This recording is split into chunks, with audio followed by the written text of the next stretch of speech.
The tilt is real. The tilt is real. This is when the tilt is real. Let's go.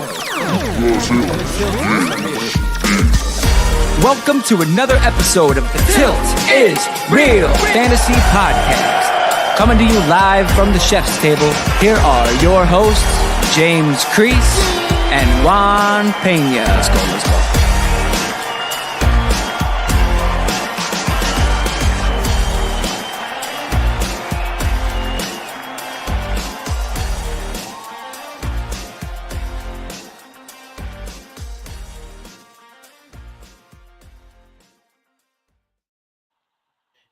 Hey, welcome into a awesome podcast that we haven't been having the honor of joining for some time now.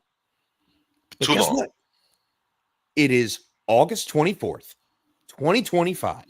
Preseason football is here. So the wait is over. Welcome back to the Tilt is Real Fantasy Football Podcast for the 2025 season and beyond. And join with me, of course, I am James, the FF chef himself, Mr. FF one of a kind, my friend Juan Pena. What's going on, brother? Just happy to be here, chef. We're back on football, and any day we get to talk about football fantasy football is a great day. Isn't that right, Mr. Swanson? That is right, because it is Sunday, my dudes. Let's go. It is, bro. We're on a Sunday. Oh, I got chills. Here, I forgot about that yes, until I was queued up for it. That's I all. thought it was the air conditioning down here in the basement, but no, it gave me the warm and fuzzies, as they like to call them. But it's almost Christmas, chef. We're 1 week from our Christmas. Like everybody else likes Christmas and they like Santa Claus, and we celebrate it and we love it. And Mr. Swanson dresses up and we love it for the kids. Great. Sure. But next Sunday's our League of Record draft, and that's Christmas. And everybody here that's listening to this is going to be getting ready for their drafts. So get ready for Christmas. Merry Christmas, fantasy football family. yeah.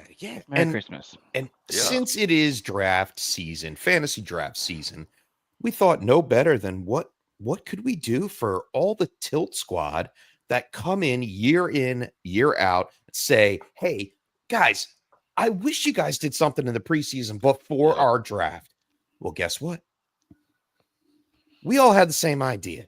Why don't we just do a mock draft right here on the show, pick out some of our favorite players to draft, some of our players to avoid, and you like them sleeper picks in there, a little rookie fever sprinkle, little seasoning on the rookie side.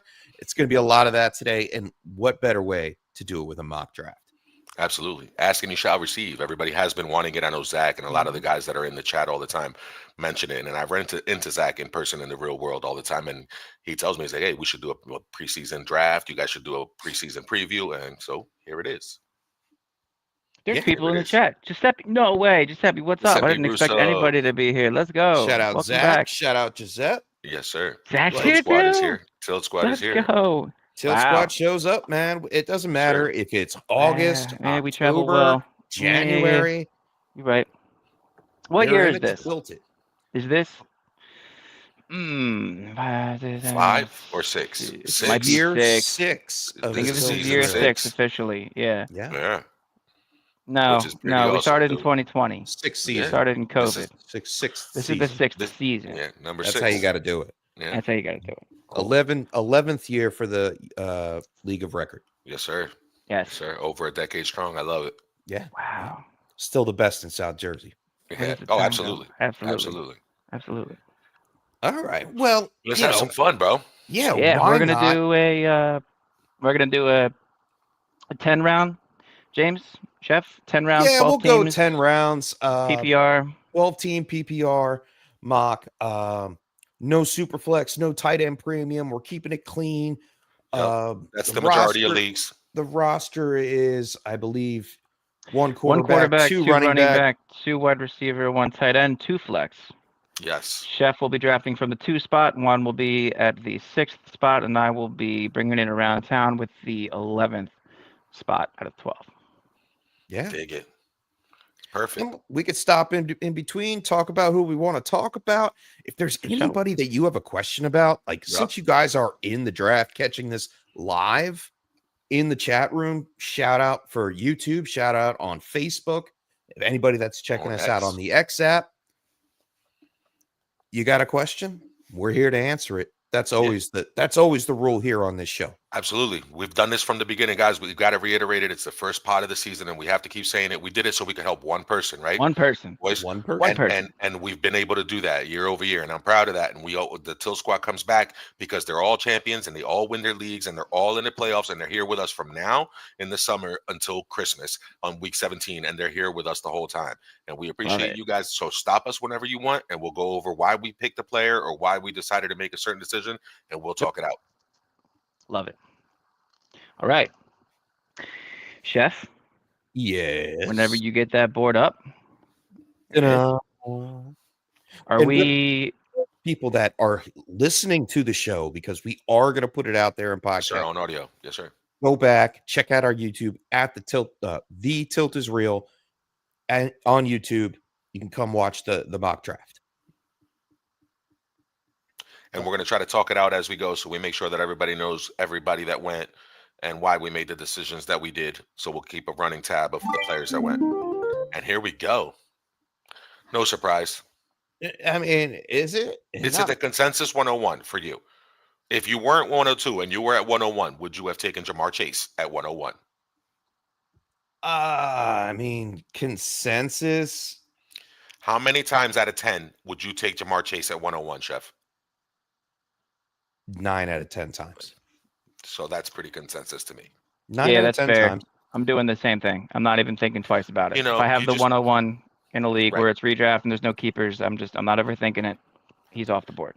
Yeah, especially when you consider that when at that position at the 101 or 102, like you know that there's going to be a chance that you get a couple of those nice targets that you're going to have later. Your Chase Browns, your Josh Jacobs, the Jonathan Taylors, they should all be around there so you can take a running back if that was your pivot and you don't fall too far off and you don't look like a fool for not taking Jamar Chase at the 101. Would I look like a fool if I took someone other than Saquon Barkley here at the 102? Nope. Absolutely that's not. what I'm weighing wouldn't. in risk factor to Sure. my draft this year. There are a lot of older players or getting older players that I have some marks on. One being Saquon Barkley. Yes, he is fabulous. Yes, he is outstanding if he's healthy on the field. But the age is creeping up. All right. The offensive line isn't exactly what it used to be. But there's another guy down in Atlanta, Bijan Robinson, who's almost a locked and loaded top RB3. All right. With less risk involved. Sure. And he's going to be a target machine. I think Michael Penix is going to get it down there. We have, oh man. I think he takes a step forward. I think so too. I'm superstition wise, I'm also taking Barkley off just out of my target range, just because no number one is ever repeated. A, B, the Madden curse is a thing. I'm a superstitious guy. I know I'm a Birds homer, and we just won the Super Bowl, but what just happened? The chef Did you just make the went pick? off. Yep, you Or talked did it them into time out? taking. You Okay. took them into taking Bijan. I mean, not really talk me into it. There's I think you a already whole was. line of reasons there. why. I think No, Atlanta's going to take a step forward this year. Darnell Mooney is injured. That opens up more passes out of the backfield, the drop downs. I think Penix can keep them moving with a full season. I'm intrigued by Atlanta a lot. And you know what? You don't get too many options to take Bijan. You have to be at the top to do it. So 102, I'm happy for it. And obviously, I'm sorry. Go ahead, Juan. No. I just want to reiterate on your point. The reason I would have done exactly what you did, Chef, is really, really simple for me. I know they're going to throw it to Bijan. I hope they throw it more to Barkley. That's the deciding factor. I know he's going to get more targets through the air. It's PPR. That's what we play. All the things you said, younger player, opportunities, weapons, the offense is on the rise. You know, the offensive line isn't the same in Philly. I understand all of that. Those are all fantastic points. And add to that, I know he's going to get more targets than Saquon Barkley. That's what decided it for me between those two. And Gibbs, if you want to talk about him, because he just went, also, he's got to split with David Montgomery, and that's a real thing no matter what happens. And I know he's great, but for me, Gibbs, I would be third among those running backs. Right, and fair enough. So the order: Bijan at the 102, Barkley at the 103, Gibbs follows 104. Then Justin Jefferson, even though he is a little chipped up this preseason, but it's the preseason, and he has a new quarterback in J.J. McCarthy. He goes off the board at 105. Juan, I know you have no squirmish or argument with Justin Jefferson going at 105, but what are you going to do at the 106? Yeah, it's easy for me. The 106, Justin Jefferson's a no-brainer in this area because he's one of those guys that can win you the league. So I'm looking for at 106, who out of the next 13 or 14 picks before I pick again is going to give me a chance to win my league out of this group of players. And I like the steady Amon-Ra. I understand he's a target monster, but he's not quite the home run hitter that CeeDee Lamb is. So if I'm taking a wide receiver, I think CeeDee Lamb in a bounce back season from Dak with a better offensive line, lack of a running game, whether or not Michael Parsons plays, I think CeeDee Lamb could win me the league. And I usually go running back in the beginning. That's how I like to do it, at least a double tap at RB. But I believe in finding value in the next couple of rounds at running back, especially because we did a little exercise to get ready for this mock. So I'm going to take CeeDee Lamb and not think too much about it. I don't hate it at all. Yeah. I think it makes perfect sense. You can't get much better than CeeDee Lamb. Yep. And as we discussed, Amon-Ra St. Brown goes after that. Derrick Henry, do we have any argument to not take Derrick Henry in the top 8 picks of a draft? Take him. If you feel like it, take him. He shows you every year he's unstoppable. And their offense is so multiple and they can do so many things that he's just going to have lanes and lanes and lanes to run through. Plus the red zone. Alone. Alone the red zone. Yeah, just the red zone attempts alone is going to be, he's a no-brainer. Now, Shout out this is a to fun Crooked spot. Commish in the chat. My I will man. be going on with him Crux, let's go. this Wednesday on his fantasy football podcast, the Chicago Clubhouse Network. Check him out over there. I believe it's 8 Central, 9 Eastern, 9 Eastern, 8 Central. I don't know how you ever relate those things, but depends where you are. You don't understand how to do time zone? I don't know. I don't understand how to show up at my time. I was told there would be no. Yeah, there would no be math. no math. There would be no math. Time zone. Zero math. I'm gonna be there when I get there. There may be some math when you get to Malik Neighbors at 109, Puka Nacua at 110. Both are great picks. Both are elite athletic specimens, okay? But they also are dealing with quarterback trouble. All right, Matthew Stafford for Nacua. We don't know what's going to happen. Hey, listen, I'm a guy 42 years old, knows a lot about back pain. All right. It doesn't go away overnight, but hopefully he stays in that chamber for a little bit longer. Malik Neighbors dealing with the foot. I don't know about all that. I think they're just waiting. I think it's going to be great. I think you're going to get some really good games out of Neighbors this year. Yeah. But I don't know if he is going to get the target share that you're hoping for either. Nobody ever used to have a bad back. Once you have it, it's yours. Yeah, once you have it, it's yours. Chef, pause the draft real quick if you can. 4 times. Yeah, that's true. Yeah, you got 2 important picks right here, Mr. Swanson. I'm intrigued to see how this turn goes. This is going to set up your entire team structure. So I want to hear your thought process behind how you made these 2 picks, especially based on whether or not your boy Cody, who in our league is picking 12 and 13, is going to snipe you inevitably.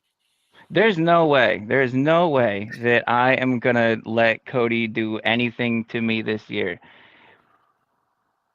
He's tricky because he wins all the time. I know, and then I keep getting stacked around. So this is just going to be every other year where I'm I'm not going to let you do it. And then he's going to do it to me. He beat me in the finals. I feel like I know where he's going sometimes, but then he'll just totally surprise me. So I really don't know. What I do know is traditionally I stay away from drafting rookie running backs, and I try to take somebody who's been a little more proven, who's got I have a little more confidence in because I've seen it before. However, this year I'm going a different way, and this is shaking out exactly how I wanted this first round to shake out, and that's with Ashton. With Ashton Genty, that's exactly where I wanted it to land. You don't spend your 6th overall pick on a running back if you don't plan to give him everything. And I know it's not a team that is a winning team right now, but this is a guy who can put you in the conversation to be a team that does a lot more than they did last year. I love what I see from him. 29 rushing touchdowns last year as a Heisman runner-up. He's right. I mean, the only other, I think he's one of the 3 first-round running backs to see 20+ of their team's receiving yardage in a single season. CMC and Jahmyr Gibbs were the other 2 who did that. This Not is bad company. Yeah, right. it's a right elite Show me company. there. I'm really banking on the workload here, and he's pretty much everything that you want in a running back. So him falling to you at the 111, I see as a no-brainer. So I will take him once the draft resumes. That's And there we awesome. go. And then right behind it, as expected, Team 12 takes CMC, and then Nico comes off the board, which upsets me a little bit because that's where I was going to go next. You have some I am back options on the here, clock. though. You do have a lot of options. While you go over them, you're staring at Devon Achane, Brian Thomas, Brock Bowers, Drake London, AJ Brown. You have tons Now, of options. This is where drafting at the back end of the draft, the 1-2 turn can be great for you because you get those 2 upper echelon players and can really start building your draft forward. Like if you have the option right here, you can have 2 strong running backs in Genty and Achane, both 2 receiving studs, or you could diversify a little bit and throw in a top tier wide receiver like Brian Thomas Jr., who was a wide receiver 4 last year, if I'm not mistaken, Yeah, or he the was- number 1 he- overall tight end in Brock Bowers, and then not have to worry about that position ever again. Yeah, I could do that. I could take Brock Bowers. I think I am going to go a little. I'm not going to take the wide receiver 4 from last year, but I think I will take the wide receiver 6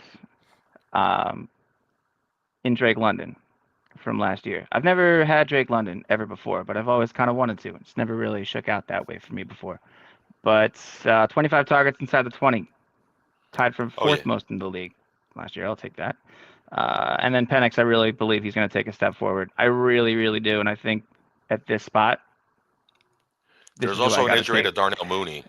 Darnell Mooney. That's a good point. So even That is a extra good point. targets for him, more percentage of the offense. That means that other people, maybe Kyle Pitts is the one that is the beneficiary. Is this the year? Oh yeah, we're gonna keep saying It could that. be Penix taking a step forward, man. Like this could be the year. I feel like he's upset so many people over the years. It's either like he's upset you so many times that you have to take him again on principle, or he just falls to you, or whatever it happens. But staring here at Devon Achane, Brian Thomas, Brock Bowers, ADP wise ahead of Drake London. I'm worried about the injury risk with Achane. Brian Thomas, I could make the argument for taking him, but I'm just gonna take that. I've never had Drake London before, so I'm gonna take him in this mock, and there he goes. Nice. I like it. Devon Achane, Brian Thomas Jr., Brock Bowers, and the aforementioned AJ Brown. Wow, they have Amon-Ra St. Brown and AJ Brown on their team, Team 7. That puts FF one of a kind here on the clock. Yes, sir. At the 207, and you've got a wide array of options here. You could take a top tier quarterback in Josh Allen, Lamar Jackson. You can go wide receiver and start really, just locking controlling it through the air, locking up your top 2 wide receivers in a squad is definitely a great decision. You can double tap the wideouts and try to be elite at the position, and I could try to corner that. But in order to do that, I would have still be reaching for a Lad McConkey or somebody of that nature that I'm going to be maybe get in the second round. The clear choice is what I'm going to do here to explain a little something about ADP and how research and things that happen all the time. Okay. Right now, Bucky Irving is based on ADP is supposed to go within the next couple of picks, right? Josh Jacobs, Bucky Irving. Yeah.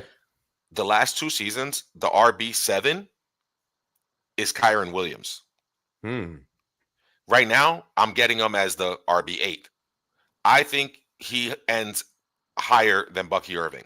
I don't see a case where Kyron Williams doesn't end up there. And you know what I'm not getting in the 3rd round? Kyron Williams. So I know based on this ADP, it's a lot higher than I should be taking Kyron Williams.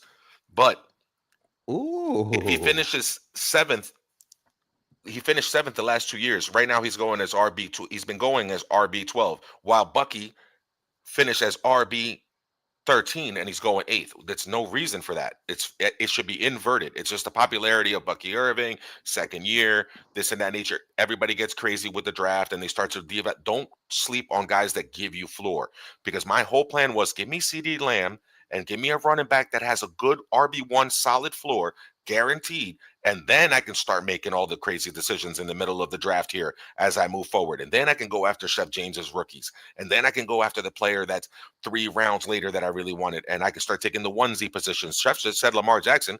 Yeah, it's a thought, but it's no thought if it comes back to me in the 3rd round and I can get him. It's no thought if I can get Trey McBride or he just went. But yeah, now I can start looking at that because I gave myself a floor. There's no way either one of my guys ends up out of the top 6 or 7. Yeah, I mean, it's a bold strategy, and I like it if you have that much confidence in a player. Yes, sir. To take him before others like Trey McBride, Bucky Irving. I like the philosophy that, you're just going to let the draft kind of fall to you. And that's what you do when you're at the 5, the 6, the 7 spot. You can't control too much, but what you can control is what comes back to you. If you reach a little bit and get your guy, you have it in the pocket. I guess, what is it? 2 in the hand, 1 in the hand is worth 2 in the bush or something like that. Last year, Kyron Williams was RB7 and Bucky Irving was RB13. There's a big difference in that. And why am I going to get the overpay for the one that was ranked lower last year? Unless you're projecting some kind of growth for Bucky that he's going to leapfrog a guy who's been number 7 2 years in a row, the value is there. And I didn't take Josh Jacobs because I don't like the fact that he was overworked like all the running backs in the 1st round. Your Derrick Henrys, your Saquon Barkley's, and your Jahmyr Gibbs. 300 touches usually doesn't work out for the guy the next year. So I'm just staying away from Jacobs slightly, and I'll take Kyron slightly over him. I mean, it's fair. What I'm staring at here, obviously, Bucky Irving, Tyreek Hill, Trey McBride goes right in front. I'm staring at a running back or a starting quarterback, and it's almost like, I know this guy after me is not going to take 2 quarterbacks, so I'm going to take the best running back available, who just happens to be Josh Jacobs, and I'm okay with it. They can run into the ground. I don't care, as long as I'm getting the fantasy points off of it, because, I understand he was kind of silent in the first half of the season with touchdowns, and they were calling for it. But once they figured out how to give it to him and get him in the goal, in the end zone, he stayed there. And I'm guaranteed almost had 1 every single down. And then the draft just wrapped around to me perfectly. Jackson Smith and Jigba goes after Josh Jacobs. Lamar goes after that. Now I'm okay. I'm kind of in a great situation to where I can take Josh Allen and coast right back through the 3rd round, and I'll see whatever wide receiver is available in the 4th. Chef, I'm glad that Jonathan Taylor and Breece Hall just went. You like Josh Jacobs over Jonathan Taylor? Yes. Okay. I like the offense of Green Bay better. I think adding a wide receiver or 2 there in the draft really changes the dynamic. Yeah. And they need to lean on Josh Jacobs, and they really don't have too many people behind him. Just fair, because I would have been torn between Jacobs and Jonathan Taylor at that time. Yes, and I understand that. And Jonathan Taylor, great. He's going to be an all-around 3-down back. He's going to catch things out of the backfield.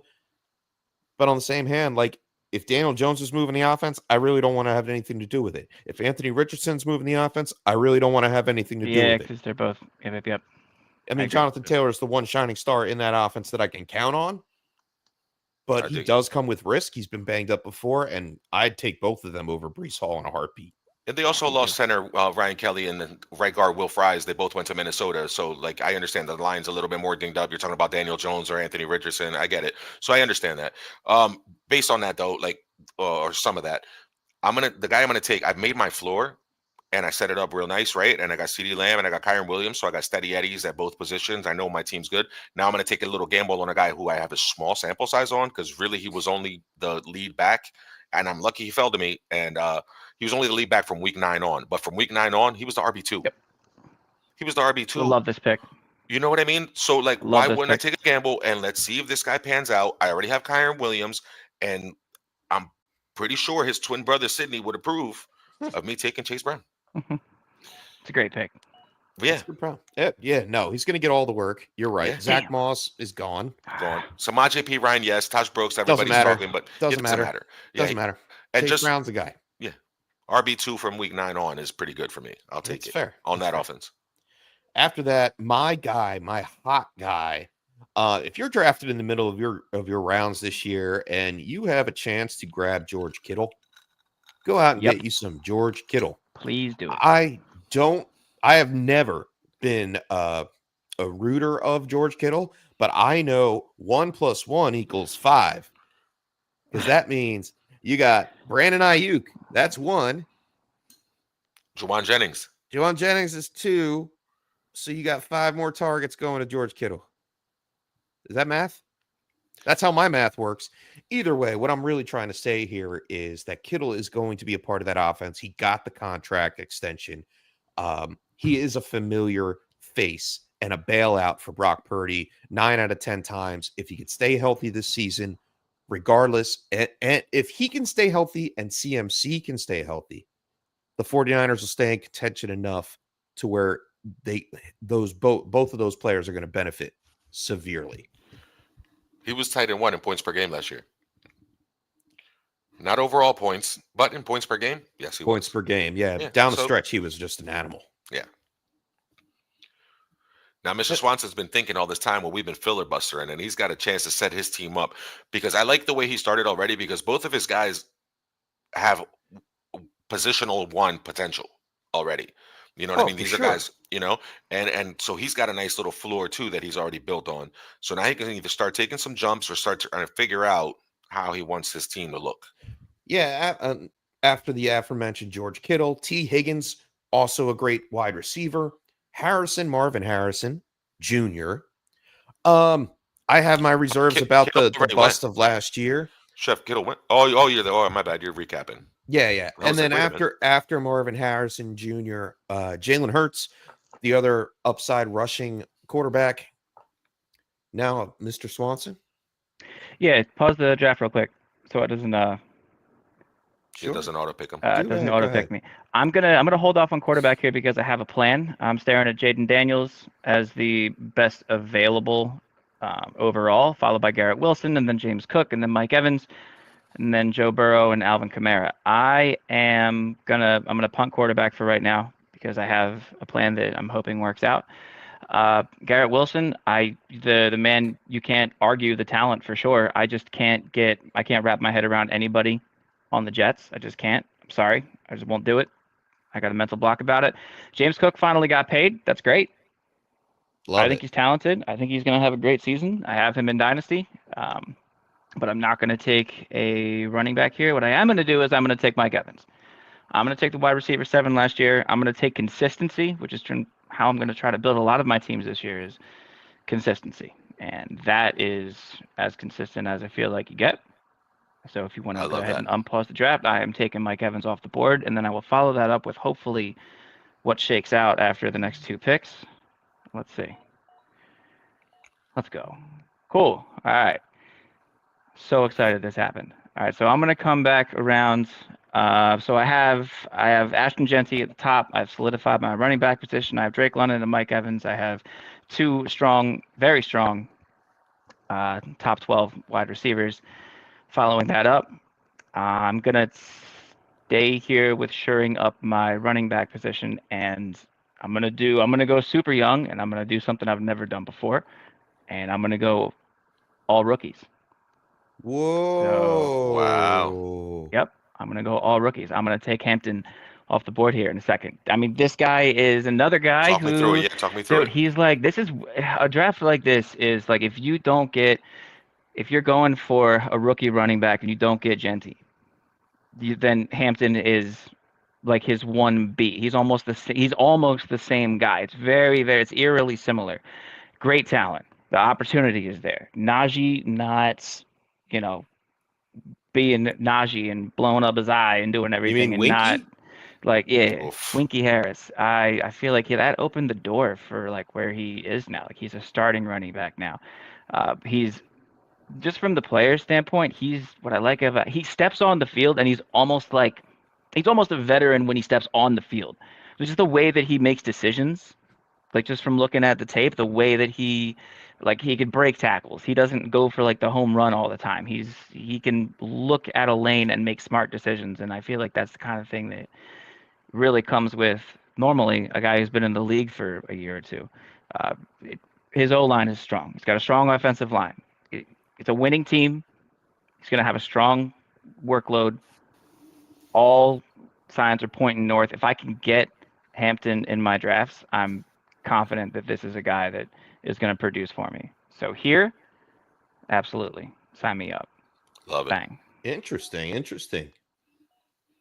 I don't have any squirps with that or squabs, whatever. Squabbles. Squirts? Any qualms? Squibs. Squirms. It's qualms. Qualms. Well, I don't have any problem with it either way. I don't care how you say it. Omari and Hampton, I'm 100% locked and loaded.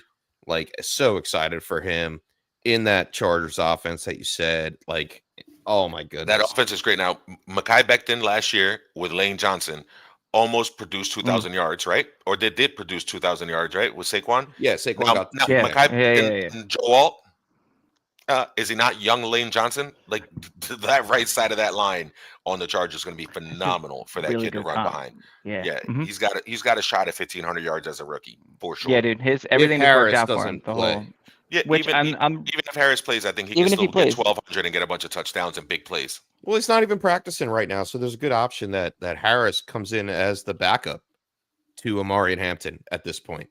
Yeah. And he's only on a 1-year deal. So it's not like he's going to really carve out a role. They want to see what they have. And if you know what, if the Chargers have enough ammo to move through this season and say, okay, we're going for it this year, Harris is just going to be a body in the locker room saved for the playoffs. He's the backup. Yeah. He'll have his runs. He'll have his, spells. He'll have some goal line stuff. I like Hampton. Yo, I just got sniped by the computer. Really, like I really wanted to take Joe Burrow, bro. I think he gets. Wow. We were talking that would have been the stack too. We're talking off. Oh well, baby stack before we started. Yeah, baby stack with the running back, but that's fine. 60 catches, maybe.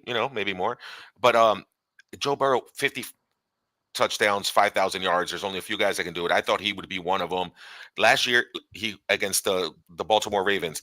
In the 2 games that he played, he averaged 410 yards, 9 touchdowns, 1 interception. He was QB1, he was QB2. He's a star. He's the league winner at QB, where you guys took your quarterbacks a little bit earlier. I was able to get Chase Brown, which get a little value, and get Joe Burrow, but I didn't end up getting him. So when you have to pivot in a draft like this, you got to go back and you got to reach up and you get a guy. Let me tell you, JP, you took Mike Evans as the 16th best wide receiver in this draft, as a 16th wide receiver, and he was wide receiver 7 last year. That's crazy. That's some bananas. Like, how is that there? That's value. So now, since you took Mike Evans, all right, 1, 2 more went. So 18, right? 2 more. So the 19th wide receiver now is DJ Moore. DJ Moore has never been lower than 24, ever. And he's been 6th and 16th in the last 2 years with bad QBs. He is due for a breakout. Everybody wants to hype up him with Dunze and do DJ Moore can be Amon-Ra St. Brown in the Ben Johnson offense. And I'm bound to bank on that, and I'm going to take that chance, and I'm going to take DJ Moore with the consistency since 2019, never lower than a wide receiver 2. Great value on DJ Moore. Not as good as the value on your Mike Evans, but great value on DJ Moore. Great value.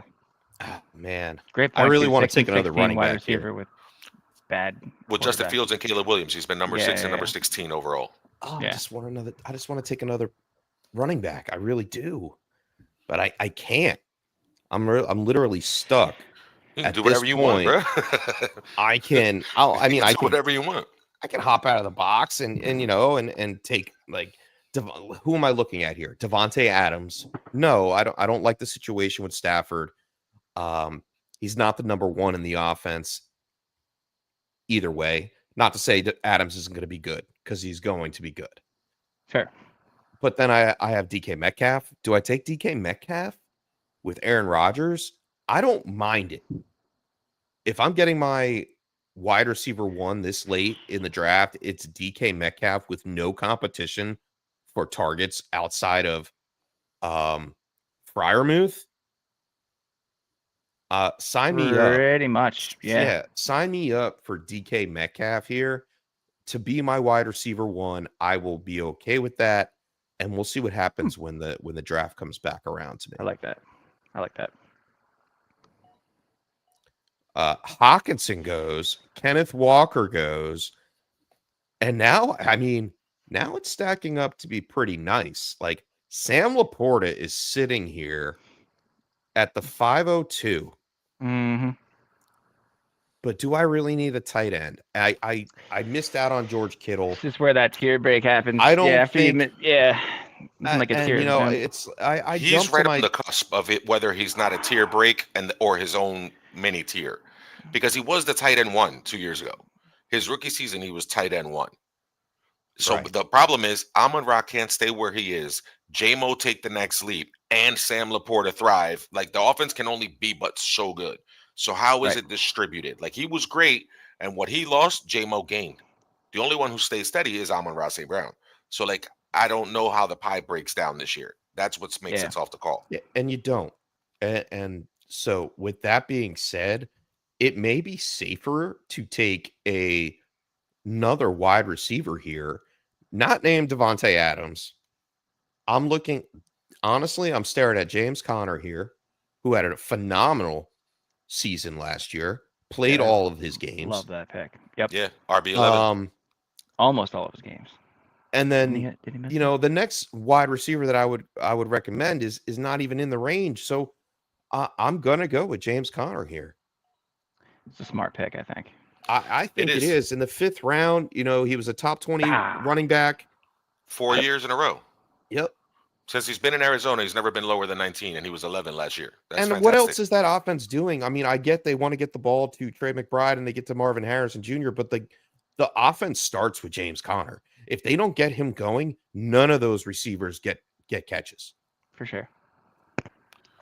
Yeah, so Chef James, that's great. That adds to the floor. Montgomery's a solid guy. He's an RB2 no matter what happens. He's a low-end RB1, high-end RB2 on a week-to-week basis. He's got a lot of touchdown upside. I really, really like that pick. That's dope. But I can do the same thing with David Montgomery. That's another floor guy right here. But I already have Kyron Williams, and I already have Chase Brown. I have DJ Moore and CeeDee Lamb. Those will feel like steady weekly contributors to my team. So I'm looking for a home run. I'm looking for something that came out of nowhere and just took the league by storm and did something a little crazy. That hasn't, happened. Okay. All right. So in order to do that, I got to go Travion Henderson. Wow, Very good. nice All right, there it is. Speed, catching ability, Josh McDaniels offense, Drake May taking the next step up. Let me get a home run hitter, and let's see what happens on a week-to-week, and throw this guy in my flex and close my eyes and just hope he hits home runs every week. And you're not afraid of Ramondre at all? Well, not with the fumbling issue, Chef. No, not with the fumble. This guy doesn't fumble, and Travion does not lose the ball. He does not lose the ball. And he's also a much better pass protector already and pass catcher than Ramondre, according to all reports and every like pundit. 8 years younger. Well, yeah. And Ramondre started in the league at 23. It's just a different level. There's people who are different, and this kid is Josh McDaniels is on record saying that's the fastest running back he's ever played with, or he's ever coached. Fastest kid alive. Just to fill in everybody, after my pick was Zay Flowers, Devontae Adams, George Pickens, who was my hot guy. I love him as a wide receiver as well, too. Chef. You already know that. Yep. Travion Henderson by Juan. After that, Devontae Smith, Joe Mixon, who is in a void in my book. Staying away from that offense. At least the running back situation, it's murky. Nick Chubb looked okay in this past preseason game. But I'm not betting on that offensive line down there. No. And I'm not betting on Joe Mixon being banged up before the season starts. Yeah, they lost Laramie Tunsil. They lost their best offensive lineman. It's a mess down there in Houston as far as the offensive line. So Montgomery goes after Mixon. Laporta goes after that. So 2 Lions. Mr. Swanson, you got a minute and a half on the clock. Make your case. This is awesome. This worked out so well for me. I'm like my plan worked out. The first part of my plan was to get this guy. And before I pull the trigger, I'll just talk Baker. Is it Baker? A little bit. It is not. Well, here, it's Williams. It's Jameson Williams. Yeah, he knows. It's J-Mo, baby. Like I love that he that he came here. I think he's got double-digit touchdowns on the horizon. He's truly taking a step forward. I think this is the full breakout year. I am thrilled to get this guy in mocks and in regular drafts. Like this has been one of my favorite picks so far this Love it. season. Finished it 19. Was it 19? I think he finished a wide receiver 19. He played 15 games. He's going as a wide receiver 2 or 3, but I think he has the ability to finish as a 1. The fact that he's this far down is bananas. He should not be here, and for that reason, I'm going to take him off the board and hope that 3, 2, 1, my plan worked out. Let's go. Baker Mayfield will be I my knew first it. quarterback Stack. up, so I compare him up with Mike Evans. Love it. Every Gotta good love day, when a every plan comes Sunday's a together. good day. Yes, Every sir. Sunday's a good day. That's just nice. what that is. That's why I'm taking Baker. Like That's it. why I took Mike Evans where I took him, and that's wow. I'm really liking the way that this is shaking out.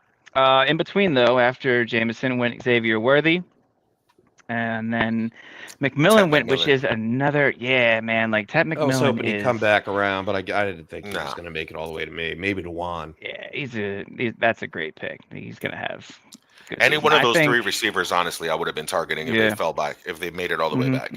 For sure. Fair. All right, so I'm going to get Baker off the board here, and then we will keep it moving. So after Baker goes, Pacheco to team 10, Kelsey, the next tight end off the board, followed by Olave, and then Hunter. Travis Hunter goes right before Juan. Juan, you're Bro, on the clock with the... That is so 6, heartbreaking 7. right there, because I was going to go on this He was whole going thing, this Hunter. whole diatribe, bro. First of all, why do Go we for do it. this? Go on it. For fun. We do this to enjoy ourselves. We do this to have a good time. We do this to like mingle with our friends and talk trash to our friends. If I can be the guy I told you so on, Travis Hunter can do both things, and he's going to be the next phenom and the next star, and I stole him in the 6th round. Like, I look like a genius. I look like the smartest guy in the league, bro. But again, the computer got me the same way they got me with Burrow. So, guys, right now, Rookie of the Year, go ahead and put your little ducats up. Travis Hunter.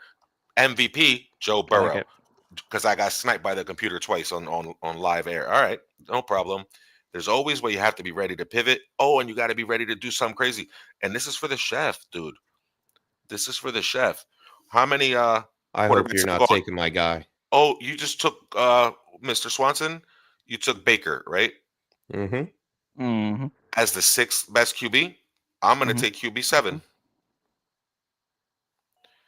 Oh, Yeah. it's my He guy. was QB 7 last year. You already have pick. Josh Allen. This ain't a super flex. I know. Enjoy yourself. What are you going to do? Take a backup? You're going to handcuff yourself in the 6th round?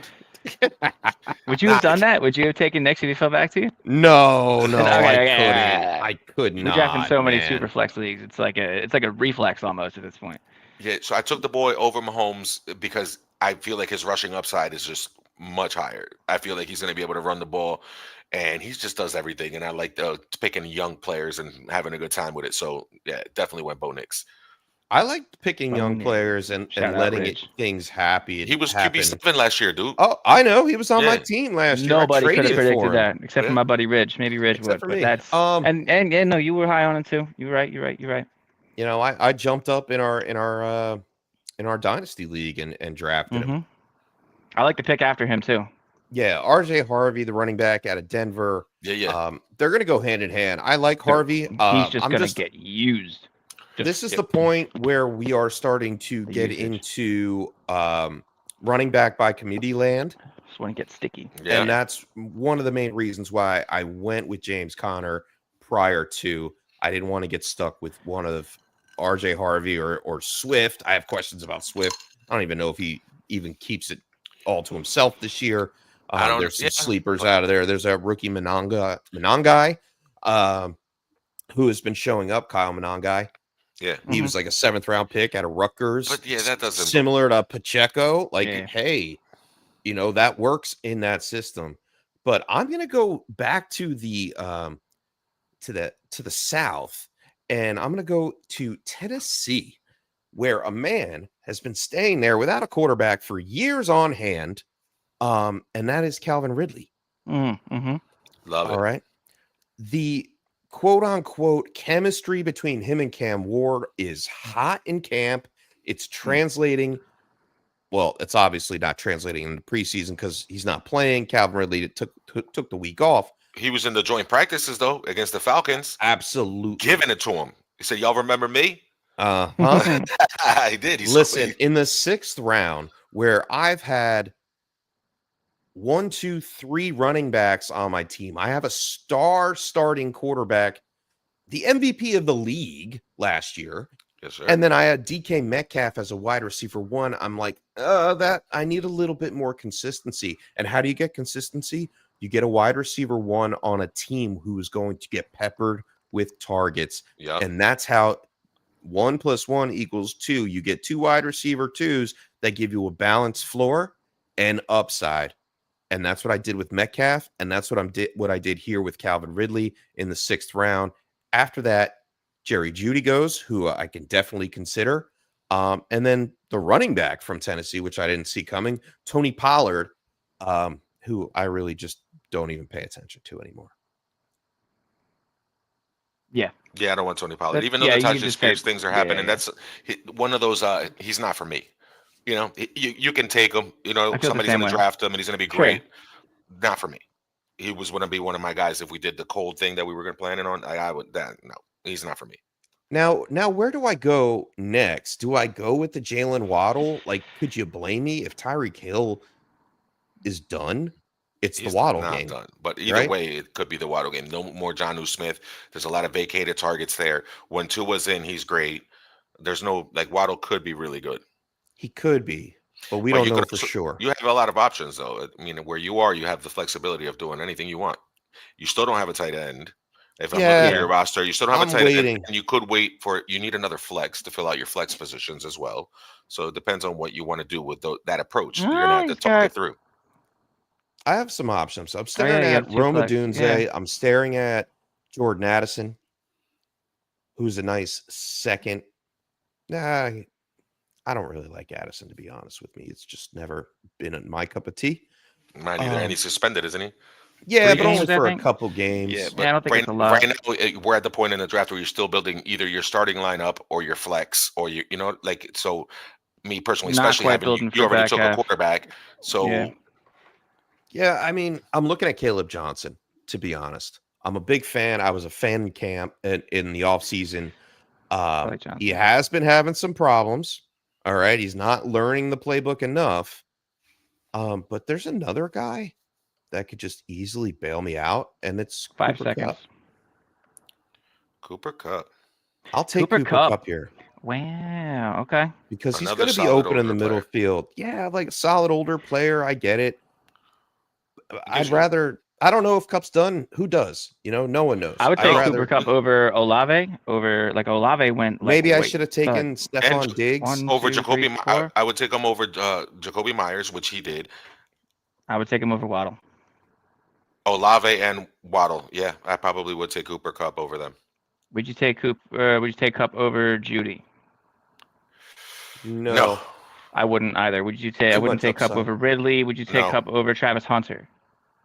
No, obviously, because I was going to No. take Travis Hunter, but that was only for splash appeals, Yeah. not because who I think is going to have more fantasy points. Fantasy I points. might take him over Olave, to be I- honest. 100% I would take him yes, over I would. Olave. I would Yes. take him over Olave Yes. for sure. I'm Yes. so worried about Olave. I don't want to touch him with a 10-foot pole because I'm afraid I'll hurt him.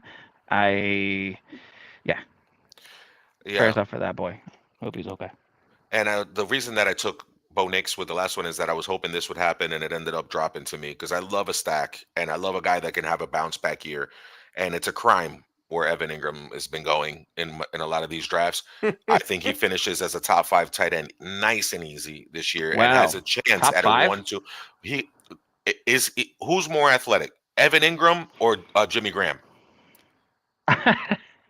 That's no. a good que- Now It's a or good like question. No, at their in- prime? Who's At more their athletic, peak- Evan at the Ingram peak of their or powers. Antonio Gates?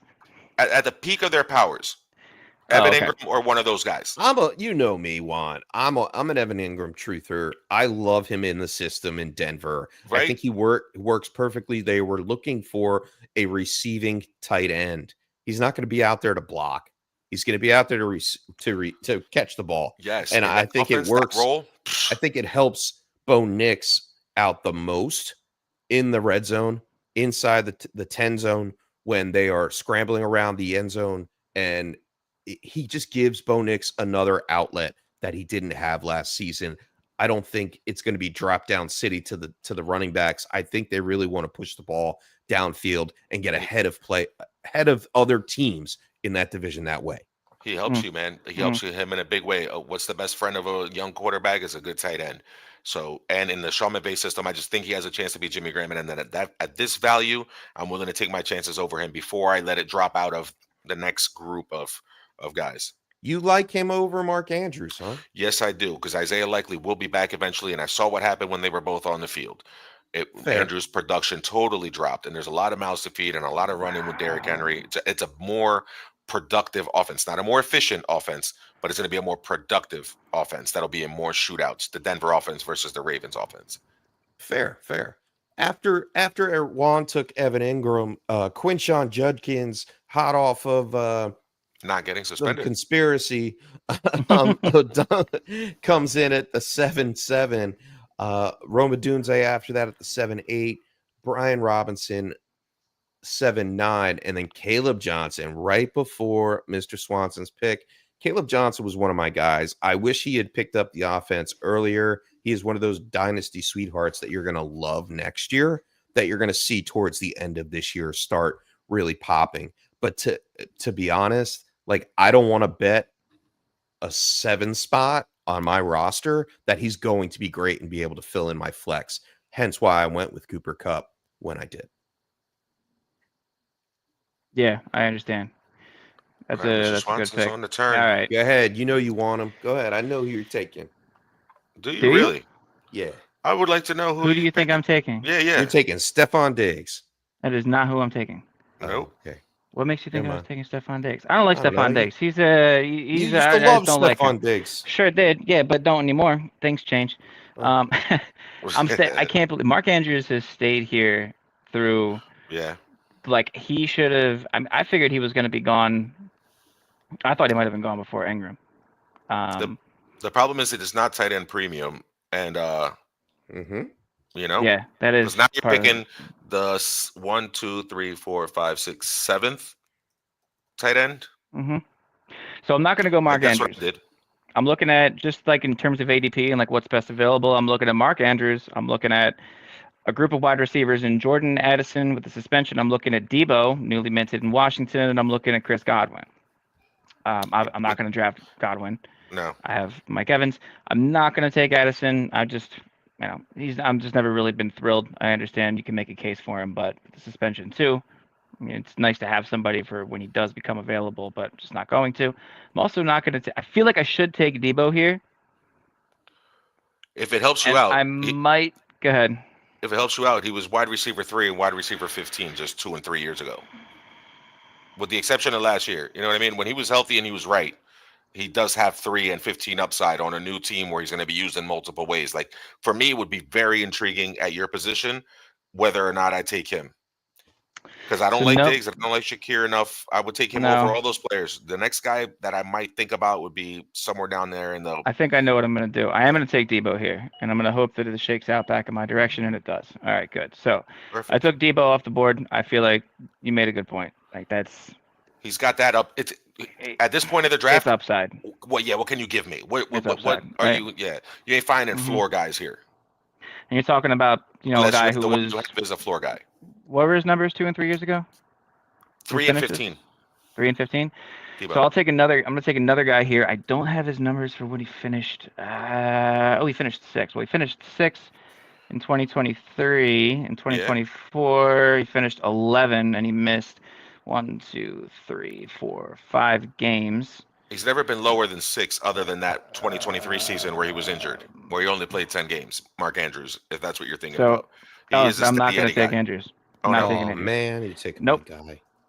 Yep, not taking Andrews here. And I'm not taking Tyler Warren. Nope. Is that who you thought I was going to take? Guy. No? Nope. All right, cool. It's David Njoku. It's David Njoku. Yep, that's who it is. I really hope Flacco is it was 6 starting games quarterback. Yeah, he missed almost 6 games. Threw me off. If he has like the back half of the season that he had in 2023, starting from, I guess we can go to as far as top 12 finishes from week 9 on, 12, 10, 7, 8, 26 against the Rams. 2, 2, 3, 3. Yeah. And I think with Flacco, it was 12 on that season. So that's what you want to be looking at here. So if you average all that out, Yeah, like I mean that's I I have love the short hands. Njoku I right love here. I the have Njoku over Andrews in my rankings yeah, right Yeah, now. exactly. no, Me 100%. Me too. too. And that's why I was hoping that he was taking Andrews I have there. him over Kelsey and Nah. Andrews. Oh yeah, 100%. But no, I mean, that makes sense. You fill out your roster very, very nicely. Um, Great blend of players. And all you Oop, have to I'm on do the is wrong one. select and Cool. Joku. There we go. Yeah, I Yeah, was there looking you at the go. wrong mock. Too many mocks up. Too many mocks. Too many tabs. Stop mocking Such around. is the time of the year. After Njoku goes Addison, and then Goff is the next quarterback off the board, followed by Khalil Shakir, and then Travis Etienne at Team 7. Juan is back on the clock with the 8-7. I am. And now I get to have a little fun since I pretty much built my team and I have everything that I need. Now I can have a little fun and go with all the upside in the world. I'm going 4.29 speed, boys, and I'm going to go and have some fun. And Matthew Golden and see what Yeah. happens. Took Cool. my other guy. Let's All right. go. So now at least everybody's on the same page here that I'm getting sniped across the board while I got to wait here for the turn. And all of a sudden, And I Mark Andrews have went too. Jalen. Stephon Diggs is still available. Thank God. Nope. I mean, I think so, actually. Not just for the topic of conversation, but I really think he's going to make a difference in that offense. But do I have enough to get it? No, I don't. I'm not going to take all that. Give me. You guys really screwed me up here. I love it when this happens. This is the greatest. Got him. This is when the tilt is real. This is the tilt is real. There it is. This is where the tilt This is is real. where There it the tilt is. is real. That's the show. Oh, The chef's been man. watching us on the other end, like checking our positions, and now he's really stuck. He's digging deep in the crates. looking Yeah, for I'm players. looking. I'm seeing what I have available Wow. here. I can come over here. I should drop it down so you can't see anything. But what fun would that be? No. Who's available here? Tyler Warren's available. Amika Ibuka is really showing up nicely. I I was like hoping that he would drop back to with me. Full with disclosure, I would have hoped he came back to me with because I Chris almost took him over Godwin. Matthew Golden. Yeah, That's how with much I Chris like Ibuka. Godwin chipped up. I mean, Yeah. I think Mr. Swanson should be taking a looking at him shot. too on the way back. I now. was. I think I taking a 100% shot was. at Amika Yeah. might You be know, warranted here. Mike Evans' Over hamstrings are old, bro. Those are over old hands. Jaden Reed, over Ricky Pearsall. Pearsall, I like Ricky. Yeah, me too. He looks good. Um, There's a lot of good players around this area. but and you can I make a do case like for a lot of them. Amika Ibuka, and I will take that shot on a younger Yeah. wide receiver. Jalen Warren, Stephon Diggs go after that. I mean, really, all I need is a tight end now, right? Like Jonnu Smith is sitting there, but it's obviously not Jonnu Smith. I'm just going to go out on a limb here and take Colston Loveland, Oh, over Tyler Warren. I like that, Chef. who That's Chicago a bold take. purposely targeted in the draft, who, I mean, their offensive coordinator. No, yeah, their offensive coordinator is there at the Bears. Who did he train? San Laporta, right? Yeah, he did. Oh yeah. You're absolutely So, right. I think Loveland gives that hope in the middle of the field where Keenan Allen left off last year. Loveland really picks up and runs with it this year. We've already seen it starting to come to fruition this preseason. I want to see more of it. And you know what? In the 9th round, I'm okay with taking one. I probably wouldn't have taken him, but for the sake of conversation, I'll take the nice Loveland here, Colston Loveland out of Chicago. I love that, Chef. Yeah, that was nice because Ben Johnson did do that with Laporta. He could do it with Colston Loveland on the rookie year. It helps Caleb Williams to target the same logic that I had with Bo Nix and Evan Ingram. I like that as far as Chicago needing to do that with Loveland to help out the young quarterback. I like that Tyler Warren and Ricky Pearsall went after that. I'm going to take a guy based on the continuing fun aspect since I have such a good floor and I established everything that I really needed to as far as my team. And while I like Jordan Mason and I like the work he did when he was filling in for McCaffrey, I don't trust that Aaron Jones is going to be healthy all year. The offensive line in Minnesota is a lot better. So I understand why people are taking Jordan Mason, but I got to take a home run. The rookie right guard for the Dallas Cowboys is Tyler Booker. The left one is Tyler Smith, who's been there for a couple years. Both of them are phenomenal blockers. I just picture them pulling and creating these lanes for Javon Blue to hit, especially with the coverage nightmare that's going to be with George Pickens and CeeDee Lamb and Jake Ferguson. Like, you have to pay so much attention to that passing game that the kid's going to have lanes to run through with two maulers at the guard positions in front of him. So you're reaching for Jaden Blue. Yeah, and it's not Wow. a reach, but he's the only one who's primed to be a starter above all these guys right here. Like, I don't think Javonte Williams starts for that team. No, I don't like Javonte. I'm not a huge fan of Jordan Mason after the injury. Yeah. It makes sense. We think RJ Harvey's going to cut into it. Charbonnet's a handcuff. Like, all the running backs are pretty much in a position where maybe he takes the other guy's job, or maybe he's the home run hitter, the athlete, the rookie, the young guy that they're going to use on Dallas. I think Jaden Blue is going to have a phenomenal year. Nice. All right. Mr. Pick. Swanson, you are on the clock, and while you are, Jonnu Smith goes after Jaden Blue, Brock Purdy, Jaden Reed, and a guy that I'm very fond of this year, Justin Herbert, especially at that value in the ninth, at the end of the ninth round. Yeah, as a backup. I could have waited for him. That's just some things you learn during a mock draft. Like, hey, I like that. Swanson, what are you looking at here? You have pretty much a full roster of players. You have Ashton Genty, Omarion Hampton, the two rookies as your running backs. And then you have Drake London, Mike Evans, Jameson Williams, Deebo Samuel, quite the arsenal of receivers. And then Mayfield to deliver it all with Njoku backing you up for your tight end. Get that? Where do you see yourself going here? Do you take a shot on a deep threat or a young player with upside? Are you trying to fill the void somewhere with some less risk from another player that you picked up with Deebo Samuel, perhaps? I think I want to shore up. So I have my I have two running backs. I have two wide receivers. I've pretty much filled up my flex for right now. So I'm kind of staring at what I might want to add as far as running back depth. And I'm looking at Jordan Mason. So he's looked okay. He's the backup to Aaron Jones. Does Aaron Jones stay healthy? Like, how do I feel like Jordan Mason in, a mop-up role if he goes down? I'm thinking about that. I'm looking at Javonte Williams. I used to be super high on Javonte Williams, and then over the years I'd softened on him. I mean, since the highest finish that he had was in 2021, he was the RB17. From what I'm looking at, anyway. Been a while. I don't think he finished. Yeah, that's true. It's been a while. Yeah, it's been a while. I mean, he's on a different team now. Like, things could be different. He's still a starting running back. So I'm looking at a guy who is a starting running back over a guy like Jordan Mason, who would be a guy to come in a backup position. I don't like worried. I'm not. J.K. Dobbins injury risk. It should be a guy maybe I would be thinking of taking, but I am going to take Jordan Mason. I am going to take a guy who would be, I feel like, solid in a backup role, and that's kind of at this stage in the draft. What I'm looking to do is maybe put a couple guys on my bench that I might need once the situation calls for it. And he's been that guy before. 100%. Put him on my roster. I feel like that's like a safe move.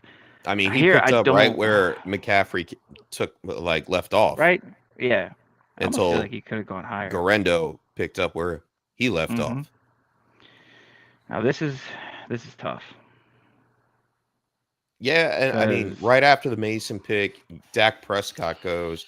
Now, this late in the game, I wouldn't mind having Dak late in the game. Right now, I'm having all the buyer's remorse in the world, because if I had it all to do over, I knew I could get Dak in the 9th round. That is pretty fun. Yeah, that's what's hurting me. That's what's hurting me with Purdy. I'm looking at Purdy, Herbert, and Dak Prescott. Chef, anytime that Dak Prescott's played 16 games, my man's been 10, 2, 8, and 3. Oh, yeah.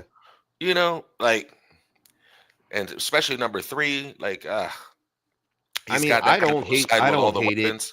If you decide to wait on a quarterback and you wind up with Dak Prescott, I'm okay with it. I on the other side of it, as much as Juan that's what I'm doing. touted the Jaden Blue and the Dallas offense, the running back situation, the offensive line, I don't think they hold up I don't think their defense holds up first and foremost. That's the problem. But that I don't think their run that game, helps in their fantasy. offensive scheme is built on throwing the ball. 100%. So with the added weapon of George Pickens in that offense, I think Dak Changes Prescott's so much. percentage of completions comes up a little bit more, and he's right there in the top 10 conversation each and every year. So sign me up. Ninth round, end of ninth round, Dak Prescott. Yeah, I feel like I got beat. I should have taken him at the beginning. I would have just streamed tight end throughout the season. Yeah. It's funny how it all shakes out, right? Like I'm looking once you here see at. it. Go ahead, Juan. No, go ahead. Well, I was going to say once, I'm looking at, for my pick here, I'm looking at I'm looking at how my team is built up, right? I start with like rookie running back and then 2 strong veteran wide receivers, another rookie running back in Amari and Hampton. So I'm looking at Genty and Hampton. And then Jamison Williams stepping into what I feel like will be his breakout year. Yeah, and then Mayfield solid to stack with Evans, Debo with Washington, and then Njoku. I'm going to make sure I get that right this year. And then with Jordan Mason right afterwards, I feel like now's the time that I could take a flyer on somebody else. And I'm looking at staring down the barrel of Josh Downs, Dalton Kincaid, J.K. Dobbins, Zach Charbonnet, Tucker Kraft, Kyle Pitts. That's just 6 names to read off ADP-wise that I'm looking at. But the way I've constructed the roster so far, I feel like now might be an okay time to take a flyer on a guy. Like maybe like a guy who's opposite another top 10 wide receiver who has another guy on his team who plays primarily in the slot, which leaves him on the other side of the field. And I feel like would be a wonderful complement to his other guy across the way. It is another rookie, but it is Higgins. It is Jaden Higgins. I love that pick. I just want to just like find it and like hit it here. Oh, it's paused. It's Jaden Higgins. I knew it. Yeah. I like that pick. Yeah, I don't have a problem with Jaden Higgins. They went out Being- purposely and got some more wide receivers. And just today, Second they round, traded a beginning wide of the second receiver round, I think. to the Yeah. Eagles. If you guys didn't hear, Oh my the God, I guys did got see John that. Mechie. He's John Mechie. Definitely going to help Nice. out on special teams. Mechie was a speedster. Had It's a great battled place to be. leukemia. Eagle special teams is a great place to be. But He sorry, battled go ahead. leukemia coming out Yes. of college. Delayed entering the Oh, shit. NFL, but came full recovery. Has been on the field as early as last season, and will contribute to in some fashion. So Downs goes after off the board after that. Dobbins, Charbonnet, Stroud. Juan, you take Pittman. Yup, I did it quick. All right, here's why. Last year he was terrible. We all know the quarterback play was atrocious. There was a bunch of problems. Got it. Before that, Michael Pittman was 13, 17, 20. Solid wide receiver 2. 3 years in a row. Last year, Wan'Dale Robinson, your boy, Chef, was wide receiver 36. Okay? Oh, boy. All right, he was peppered with targets, all underneath stuff, possession. I think Daniel Jones is going to love Michael Pittman. I think he's going to go back to his form and be a solid wide receiver too. And I'm getting him in the 9th round as my 4th wide receiver. After I was able to 10th. play around and try to take round. Matthew Golden and I got another solid player that I can plug in and get steady production out of on a bounce back year. I almost took Ayuk, but the injury scares me with those guys coming back from the ACL. Yeah. I can use Pittman right away. Okay. That's fair. Would you use him right away based on how your roster is constructed? I think I would. Unless the first week the matchup for Travion Henderson would be too much for me to ignore. Like I think I might want to play with my toys the first day against they play the Raiders, so I might start You Travion. play the Raiders? Okay. But Yeah, Michael which Pittman's going up against the Dolphins, dude. Worst secondary in football. So like maybe I would use him week 1. I don't know. See, I'm already tilting. I'm You're already told. Would you use him over Matthew Golden? Would you go Matthew Golden against Detroit? Right. one? I might not. He might have a good breakout game against that team. So I might sit him and start Pittman over him.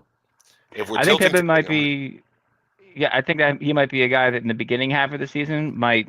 Like I don't know, he's going to go the whole season, but in the beginning of the season, while Richardson's still healthy, while he's still standing upright. Yeah, I don't care Yeah. which quarterback it is. I think they should Yeah, you know what? utilize Even if they go to Mike Jones, Pittman. I'm sure that'll still. Doesn't Yeah. matter. Pittman will Yeah. still be okay. I think he'll still be okay. And I don't know why Josh Downs is going ahead of him. Like that's some ADP that's happening here because everybody likes the guy in the slot. Maybe they made the same comparison I did with Wandale Robinson, and they're like, "Oh, look what happened to Wandale. Imagine if Josh Downs got those targets." Like maybe that's what's happening. But I He think only went Pittman's a ahead by clear 5 one spots. on that team. Yeah, I mean, Yeah, he only went you're ahead by 5 both not spots. wrong, you know. Yeah. So after Pittman goes Kincaid, and then Brandon Ayuk comes off the board. Tucker Kraft goes off, a couple of tight ends in between on the way to Chef, who is now on the clock with the 10-11. That's right. That's right. And I have my pick. I'm gonna put it in. All right. It's Tank Bigsby. Okay. All right. We Speak talked on it. about I wanna later hear. round, and we're gonna stop it here as well because we're Okay. just over an hour.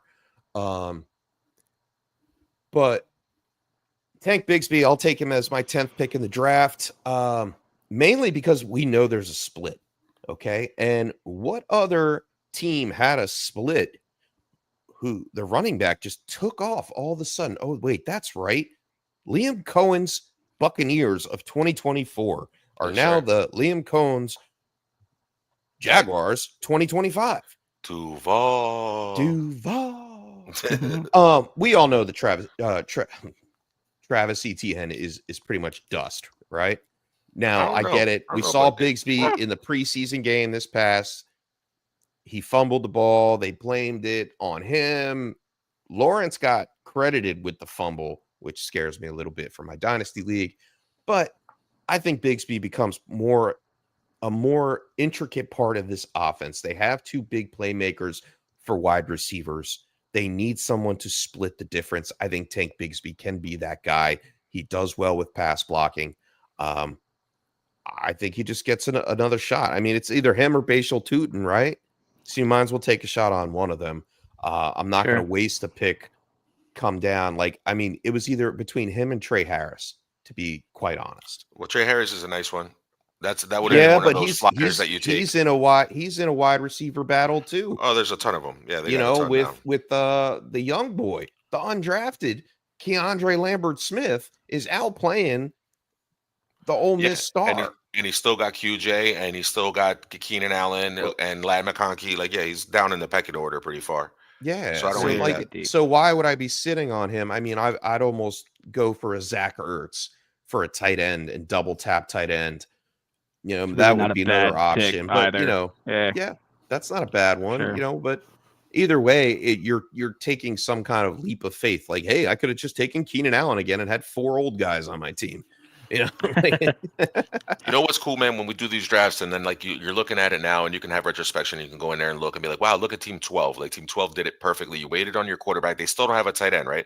So they could end up with Mark Andrews as their tight end, or Ferguson or Dalton Kincaid. Like they have options there at tight end that they could have gone to late in the draft by waiting on quarterback. I think I just learned that if I'm in a 1 QB draft this year, I'm waiting on QB and I'm waiting on tight end, which is always what we preach and everybody tells you. It's so hard to do because you get enamored with a guy that you think has number one potential. Yeah. You know, but you really should like be disciplined, stay home, build your team the way you want to with players you like, and wait on those 2 positions because there is so much variance in those. Like JJ McCarthy, we didn't even say his name today. Sam Darnold was QB9 last year.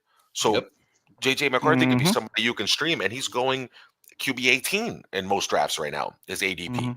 So he's going to finish in the top 10 more than likely. The numbers will show you that a better offensive line, like I mentioned earlier, new center, new right guard, a healthy Christian Darrisaw. And you saw what Darnold was doing before Darrisaw went out. So like if you have a healthy O-line and a good system in place, so one of the best play callers on earth. I mean, Josh Downs looked good in Minnesota. So JJ McCarthy logically will outperform ADP. So that's somebody to target and get a little bit higher. And so if I can wait, we saw Dak go as QB like 14, dude. If you had Dak and JJ and you're just streaming and picking out which defense you're going to pick on that week, you're in good shape.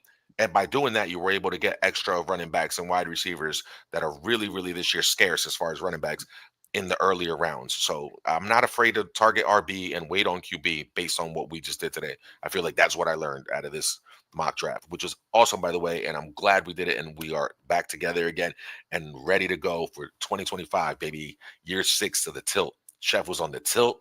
I love it. Yeah. Are we done? Yeah, pretty much. Yeah. Oh, Filled up okay. the teams. Because I was We can sitting here recap the like ready teams. to like. 'Cause No, we can it was recap the moving. teams. I'm just like It was exuberant moving to over the 11. fact I that was we ready did to it. make my next pick. Oh, no. We're done with the draft. All right. 10 rounds was plenty. I was ready You know, to make now Rosters we're are just, filled out. You can kind of figure out how the rosters are filled out, and we can go over that if you want for sure. yeah, we can go over them for a couple here. I mean, I was Especially for the drafted audio from the audience, Jeff. If we're going 102. to do this on the pods, the audio audience has no idea exactly how our teams recapped and how our teams ended up. Yeah, and that's why they need to go to YouTube at the Tilt is Real. True indeed. Well, let me do the recaps real quick here. Yeah, sure. Handle it. Run through them. Starting from I'm gonna start not in the order they were drafted, but from quarterback, running back, wide receiver, flexed on down. Starting with the chef. Should I do it that way or should I do it? I would do chronological order. All right, let's do it. Okay. As in like each individual, like chef, I'll do your whole thing and then Juan Yes. and then me. Correct. All right. So chef at the 102 spot led off with Bijan Robinson and then followed that up on the way back around with Josh Jacobs, sharing up both of his running back spots.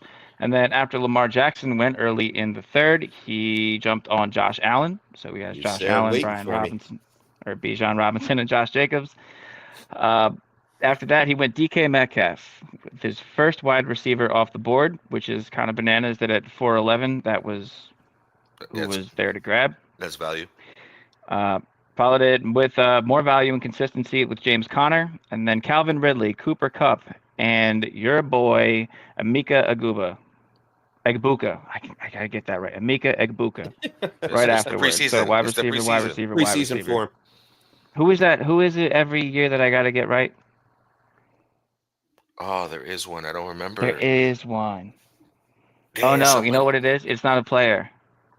It's Ball Glove Blueprint. Oh yeah, Ball Glove. It's our boy Blueprint, Ball yeah. Glove Blueprint. Ball Yeah, Glove it's one of the. It's That Tilt one. Squad. It's not even. Might as well be Shout in the out, NFL. Ball Glove Blueprint. Blah, blah. See, so after Chef's wide receiver run with Ridley, Kupp, and Egbuka, he puts a tight end on the board with Colston Loveland. After that, Tank Bigsby, and that rounds out the draft for the Chef. Sure. Starting at the drafting from the 6th spot is Juan, led off wide receiver with CD Lamb. Great pick. On the way back around, takes Kyron Williams, and then follows that with Chase Brown. Two great running backs to round out his roster. And the DJ Moore on the way back around made a great case for DJ Moore, a guy who has traditionally been with not so great quarterbacks that might be able to take that step forward he's been waiting for this season. After that, love Trayvon Henderson. Trayvon Henderson, gotta love him. Bo Nix becomes Juan's quarterback off the board in the 7th round. Was that 7th or 6th? 6. That was 6th. That was 6th. Evan Ingram is Juan's tight end, followed by Matthew Golden for rookie wide receiver in Green Bay. And then he goes running back in the 9th round with Jaden Blue from Dallas, and then Michael Pittman rounded out in the 10th round. And Mr. Swanson, from myself, I led off with rookie running back. I'm sorry, did I cut you off? No, go ahead. Word. Led off with rookie running back Ashton Genty, followed that with Drake London, and then Mike Evans.